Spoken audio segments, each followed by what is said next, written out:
Salatu wassalam ala sayyidina Rasulullah Muhammad bin Abdullah wa ala alihi wa sahbihi wa man wala. Jazallah Al-Habib Najmuddin bin Uthman Al-Khirid wa Syekh Ali Jabar yang menyampaikan dan mengingatkan kepada kita tentang bagaimana hidup ini adalah satu imtihan dan dugaan kepada Allah Subhanahu wa taala yang setiap insan tidak akan terlepas daripada dugaan tersebut. وَلَنَبْلُوَنَّكُمْ بِشَيْءٍ مِّنَ الْخَوْفِ وَالْجُوعِ وَنَقْصٍ مِّنَ الْأَمْوَالِ وَالْأَنفُسِ وَالثَّمَرَاتِ وَبَشِّرِ الصَّابِرِينَ الَّذِينَ إِذَا أَصَابَتْهُمْ مُصِيبَةٌ قَالُوا إِنَّا لِلَّهِ وَإِنَّا إِلَيْهِ رَاجِعُونَ أُولَئِكَ عَلَيْهِمْ صَلَوَاتٌ مِّن رَّبِّهِمْ وَرَحْمَةٌ وَأُولَئِكَ هُمُ الْمُهْتَدُونَ. Kami pasti akan menduga kepada manusia dengan sedikit daripada perasaan takut, daripada kehilangan nyawa, daripada kekurangan harta dan juga buah-buahan.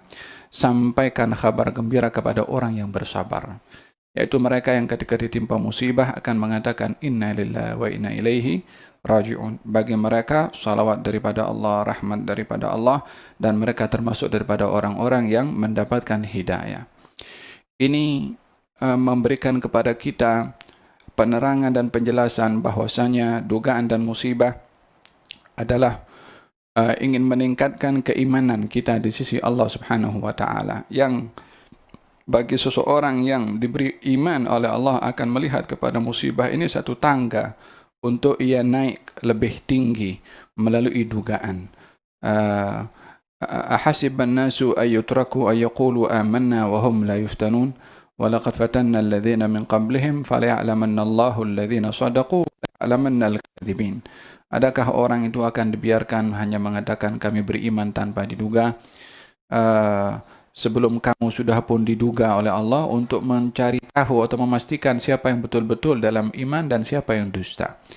Dikatakan siapa betul dalam imannya, melalui dugaan itulah akan dilihat keimanan seseorang.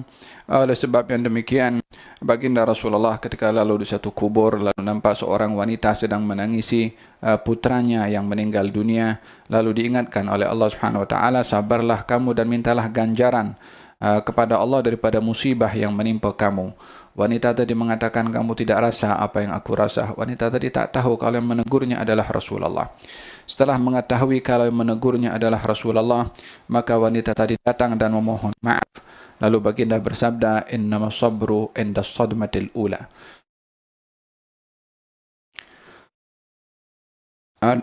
Kesabaran itu adalah ketika kali pertama musibah itu menimpa kepada kamu, disitulah letak ujian kesabaran itu, adakah bersikap sabar atau tidak berhadapan dengan dugaan. Melihat Nabi melarang untuk berhadapan dengan musibah dengan mengekspresikan dengan cara-cara yang dilarang, seperti memukul diri sendiri ataupun berteriak lebih daripada batasan.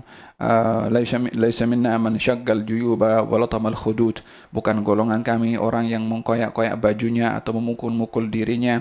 Kesemua itu adalah untuk menguji sejauh mana kesabaran seseorang berhadapan dengan musibah. Kematian adalah bahagian daripada musibah tersebut. Kata ahadul arifin mengatakan an-nasu niyam fa idza matu intabahu. Manusia ini tidur, kalau sudah wafat baru sadar. Yakni menggambarkan bagaimana perlunya seseorang di dalam hidup ini mengetahui kalau dirinya akan berakhir satu hari nanti dan akan berjumpa dengan Allah Subhanahu wa taala. Antara orang itu termasuk orang-orang berjaya ataupun sebaliknya. Oleh sebab demikian, dalam acara seperti ini mengingati tentang kematian adalah bahagian daripada untuk menyadarkan dan mengingatkan diri kita sendiri, seperti mana orang-orang yang pendahulu kita, yang sudah mendahulu kita, atau pada malam hari ini salah seorang daripada hamba Allah itu ayah saya sendiri yang pergi. Suatu hari kita pun juga akan pergi juga.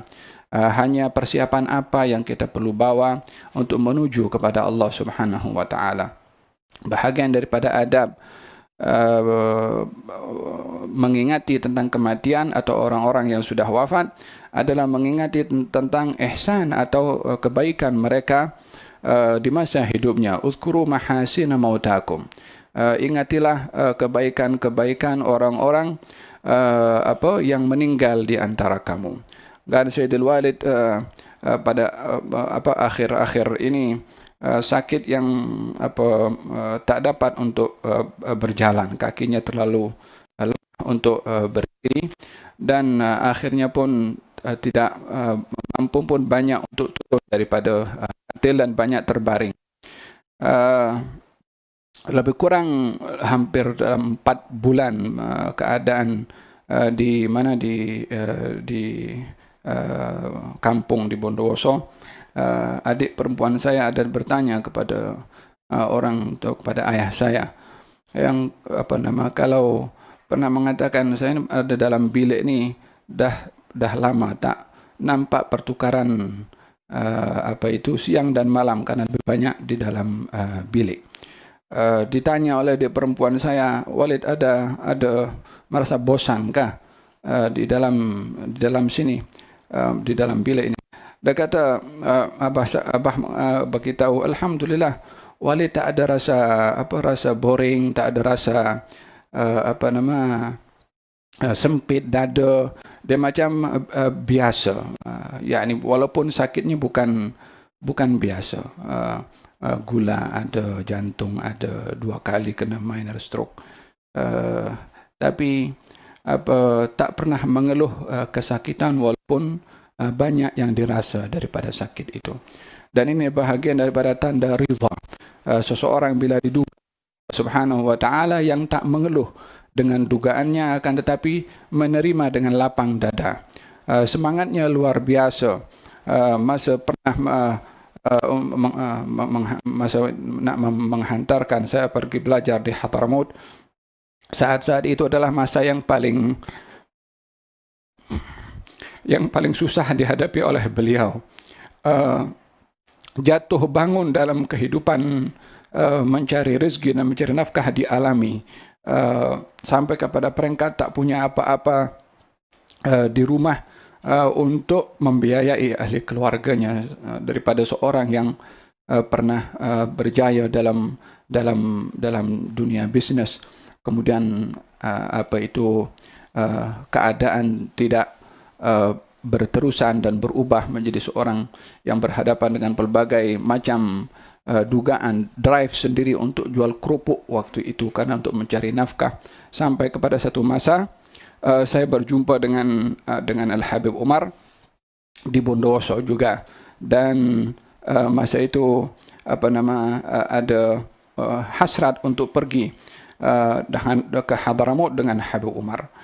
Masa itu tak ada apapun dalam poket abah untuk nak memberangkatkan saya pergi ke Hadramaut, tapi semangatnya yang cukup tinggi dan luar biasa. Beliau berhutang duit kepada satu orang untuk hanya semata-mata membiayai saya berangkat ke Hadramaut. Waktu itu hanya ada lebih kurang baki duit $200 waktu itu yang menjadi simpanan untuk saya bawa. Entah berapa lama saya akan pergi dan hanya itu saja dalam poketnya. Diberikan kepada saya dan memberitahukan kepada saya kalau apa-apa berlaku kepada abah jangan balik. Maksudnya supaya belajar betul-betul sampai berjaya untuk kembali ke tanah air. Semangatnya tidak berhenti di situ. Beliau mencari daripada orang-orang yang susah, yang ada semangat untuk belajar, maka diambil anak-anak mereka untuk pergi ke Hadramaut dan dicarikan biaya, kos untuk memberangkatkan mereka berangkat ke Hadramaut, dan jumlahnya ramai daripada mereka anak-anak yang sudah dihantar ke Hadramaut dan kembali ke tanah air dan menjadi orang yang pendakwah dan ada sudah memiliki madrasah, memiliki pondok pesantren, adalah daripada hasil upaya abah sendiri yang mencari sponsor daripada orang-orang tertentu yang ada kelebihan harta untuk dibiayai anak-anak yang susah ini untuk belajar. Dan alhamdulillah kesemua itu berjaya dan berhasil sehingga ramai daripada mereka yang pulang ke Indonesia dan memiliki peranan dan pengaruh penting di masyarakat. Tak cukup daripada itu lagi, semangatnya masih juga berkobar-kobar untuk juga pergi berdakwah dengan apa yang ada kepada beliau, dengan sedikit yang ada daripada ilmu yang didengar dan daripada beberapa habaib, para ulama, beringin berdakwah sampai ke negeri-negeri yang di situ umat Islamnya sedikit minoriti.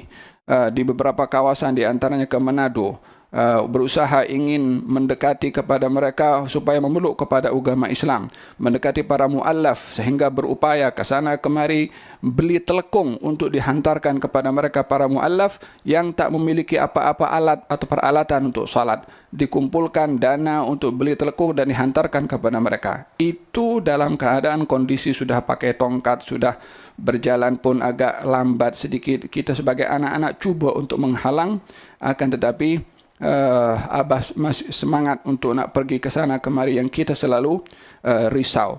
Tak cukup daripada di negara sendiri di Indonesia, datang ke Malaysia untuk pergi ke Thailand, pergi ke Kamboja, pergi ke Vietnam. Semuanya adalah tujuannya untuk nak berjumpa dengan orang-orang yang susah dan menyampaikan nasihat, sedikit memberikan bantuan dengan apa yang didapat oleh beliau. Demikian sedikit daripada zikrayat, kenangan bersama dengan Abah, dan ini adalah imtithal. Wala nuzakki 'ala Allahi ahadan, hanya mematuhi daripada sedikit perintah Nabi SAW, uzkuru mahasina mautakum, ingatilah kebaikan-kebaikan orang yang sudah meninggal di antara kamu, dan inilah sebahagian daripada kebaikan-kebaikan beliau, yang harapannya mudah-mudahan daripada kebaikan-kebaikan itu yang disebutkan dan yang tidak disebutkan diterima oleh Allah Subhanahu wa taala dan menjadi penerang dalam kuburnya, menjadi memudahkan dalam perjalanannya menuju kepada Allah, menjadi tetamu istimewa kepada Allah, dipelawa oleh Allah Subhanahu wa taala, dilapangkan kuburnya oleh Allah Subhanahu wa taala, dan juga diberikan rahmat oleh Allah Subhanahu wa taala, salah silapnya diampunkan oleh Allah Subhanahu wa taala, dan dosanya dimaafkan oleh Allah Subhanahu wa taala, dan mudah-mudahan dihimpunkan dengan para aulia, para sulaha ya rabbal alamin, dipertemukan dengan orang-orang yang mulia di sisi Allah Subhanahu wa taala, fi maq'adi sidqin inda malikin muqtadir ya rabbal alamin ya rabbal alamin, dan digerahkan kepada anak-anaknya untuk kekal dan terus berbakti kepadanya, dan juga mudah-mudahan menjadi orang yang sabar, yang tabah ya rabbal alamin, dan orang-orang tua kita yang masih ada, ambil peluang untuk bersama dengan mereka, menghibur kepada mereka, ambil peluang kepada mereka sebelum mereka meninggalkan kita dan tak ada lagi peluang bagi kita untuk berkhidmat kepada mereka. Ambillah peluang yang begitu besar, yang ianya adalah merupakan pintu bagi anak-anak menuju ke syurganya Allah Subhanahu wa taala. Dan mudah-mudahan orang-orang tua kita yang masih ada diberikan oleh Allah panjang umur, sehat wal afiat. Yang hadir bersama dengan kita Habibina Ali bin Muhammad Segaf, Datuk Abdul Hasan, Datuk Syahrazi, dan ramai dari jiran-jiran pun hadir juga, Haji Tajarudin, Zainal Abidin, Masya Allah, tak dapat sebutkan namanya masing-masing, namun tak mengurangkan penghormatan saya kepada mereka semua. Kita berdoa mudah-mudahan orang-orang tua kita diberikan panjang umur, diberikan sehat wal afiat oleh Allah Subhanahu wa taala, diberikan oleh Allah Subhanahu wa taala kepada anak-anaknya untuk berbakti insyaallah ya rabbal alamin, dan mudah-mudahan yang pergi mendahului kita diberikan oleh Allah Subhanahu wa taala rahmat yang paling besar, diberikan oleh Allah kepada orang-orang yang saleh.